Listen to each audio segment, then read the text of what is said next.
Dissent. Ruth Bader Ginsburg makes her mark. You could say that Ruth Bader Ginsburg's life has been one disagreement after another. Disagreement with creaky old ideas, with unfairness, with inequality. Ruth has disagreed, disapproved, and deferred. She has objected, she has resisted, she has dissented. Disagreeable? No. Determined? Yes. This is how Ruth Bader Ginsburg changed her life and ours. In 1940, Little Ruth's neighborhood was vibrant with immigrants. People from Italy, Ireland, England, Poland, and Germany. Jews from Russia, like Ruth's father, Nathan Bader. People from different cultures with different holidays, foods, and traditions. But in all these families in Brooklyn, New York, and in families everywhere, one thing was the same. Boys were expected to grow up, go out into the world, and do big things. Girls were expected to find husbands. Ruth's mother disagreed. Celia Amster Bader thought girls should have the same chance to make their mark on the world. So she took Ruth to the library. On the shelves were stories of girls and women who did big things. Ruth read about Nancy Drew, a girl detective. She discovered Amelia Earhart, daring aviator. She learned of Athena, goddess of Greek myths. Here were independent girls and women taking charge. Ruth read her way into this world. Around her, the sweet scent of books blended with savory aromas from the Chinese restaurant downstairs. Delicious. A girl could be anything.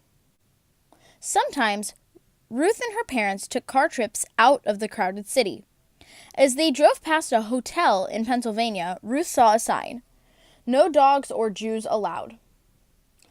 This is how it was in those days. Hotels, restaurants, even entire neighborhoods announcing no Jews, no colored, no Mexicans, whites only. Ruth and her family were Jewish. This was prejudice, pure and simple. Now it was Ruth's turn to disagree. She disagreed by never forgetting how it felt to read such words. She never forgot the sting of prejudice. In elementary school, Ruth was excellent in some classes, and less excellent in others. Her favorites were English, history, and gym. In those, she did well. But then there was handwriting. Ruth was left-handed. Back then, teachers told left-handers they should try to write with their right hands. Ruth's right-handed penmanship was so bad, she earned a D on her penmanship test. She cried. Then she protested. Ruth protested by writing with her left hand from that day forward. And it turned out she had quite nice handwriting. Ruth also had a little problem with sewing and cooking. These were her least favorite classes, but girls had to take them. Boys took shop, where they worked with saws and other tools. She wanted to take shop. She wanted to handle a saw. She didn't get what she wanted. It may have been unfair to girls and to boys, but Ruth was learning that sometimes life was like that. Ruth loved music. She especially loved opera. In music class, she lifted her voice in song. This time it was Ruth's music teacher who objected, gently. Ruth simply could not carry a tune. The teacher asked Ruth not to sing out loud in the chorus. Ruth kept on singing, in the shower and in her dreams. She continued to adore opera, too. By the time Ruth was in high school, friends and teachers knew her as an outstanding student, baton twirler, cello player, and newspaper editor. As graduation approached, Ruth was chosen to make a big speech at the ceremony. But she had been keeping a big secret. Her mother was terribly sick.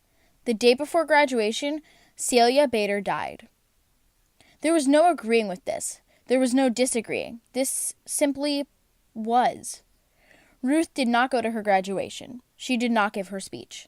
Still, Ruth knew what her mother wanted. 3 months later, she left home to attend college. Not many girls went to college in the 1950s. Ruth made friends, but she also met girls who excluded Jews from their clubs. She met boys who thought girls should be looking for husbands. And then she met Martin Ginsburg. Marty was tall and funny. Ruth was small and serious. Marty could make her laugh. They fell in love and hatched a plan. After college, they would go to law school, both of them, lawyers. Ruth had learned could fight unfairness and prejudice in courts. People thought it was a fine idea for Marty to attend law school. They didn't think Ruth should go. A lady lawyer? People disapproved. Ruth disapproved right back. So did Marty. They got married, they went to law school, and they had a baby, Jane. Ruth's law school had a total of 9 women and 500 men. She studied mightily and tied for first place in the class, and yet at graduation time no one would hire this brilliant new lawyer. Why not? She was a woman. Men didn't want to work with a woman. She was a mother. Men thought a mother wouldn't pay attention to work. She was Jewish. Many people were still prejudiced. 3 strikes against her, but Ruth was not out. She resisted and persisted. Finally, a judge hired her, and she worked like mad for him. After that, one law school hired her, and then another. Ruth became one of the few female law professors in the whole country, and she did it with a new baby at home, James. So Ruth went to court to fight for equal treatment of women. The most important case is sent to the Supreme Court. The first time she appeared there, Ruth was so nervous she feared she might be sick. But standing before the 9 Supreme Court justices, Ruth imagined them as her students. She, Professor Ginsburg, needed to teach these students, who are all men, why a person's choices shouldn't be limited just because she was born a girl. Ruth wasn't only fighting for women. When women were excluded from the work world, men were excluded from home life. Why shouldn't a father stay home to care for his children and cook the meals? Why shouldn't his wife run a business? These were fresh ideas in the 1970s. Ruth did not win every case, but she won enough. With each victory, women and men and girls and boys enjoyed a little more equality. Sometimes, Ruth and Marty's children received confused looks when they said that their mother argued cases in the Supreme Court and their father made the family's dinners. People found this strange. Ruth, Marty, James did not concur. They kept on being the type of family they wanted to be. And dinners at the Ginsburg home were delicious. Marty was a successful lawyer, but also a marvelous chef who had mastered the art of French cooking. Ruth, her family knew, had mastered the art of burnt pot roast. Ruth became well known as a lawyer, so well known that President Jimmy Carter chose her to be a judge in Washington, D.C. Then Ruth became known as a first-rate judge, and President Bill Clinton asked her to be a justice on the Supreme Court. Along with the 8 other Supreme Court justices, her job would be to decide the most significant cases and answer the most difficult legal questions in the United States. Ruth agreed. In 1993, Justice Ruth Bader Ginsburg became the first Jewish woman on the nation's highest court. In each case, the Supreme Court considers, after hearing from lawyers who argue for each side, the 9 justices take a vote. The side that gets the most votes wins the case.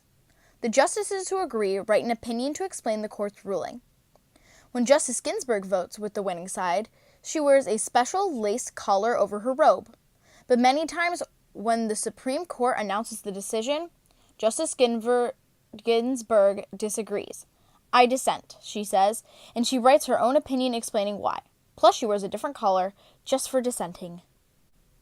"I dissent," Justice Ginsburg said when the court wouldn't help women or African Americans or immigrants who had been treated unfairly at work.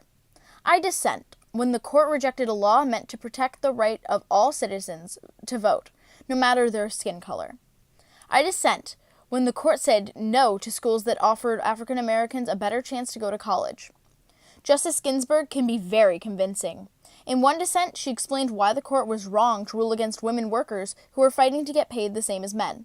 Congress and the president agreed with her and passed a law to undo the court's ruling. Justice Ginsburg has disagreed most often with the legal views of Justice Antonin Scalia, but didn't just complain. "I dissent." No, I dissent.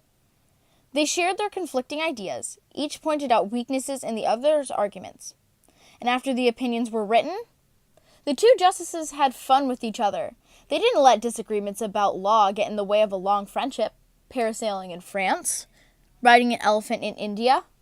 Justice Ginsburg is now the oldest member of the Supreme Court. Some people have said that she should quit because of her age. Justice Ginsburg begs to differ. She works as hard as ever. She exercises in the gym. She never misses a day in court. She attends the opera, gives speeches, and travels. Many people have cheered Justice Ginsburg for her persistence and independence.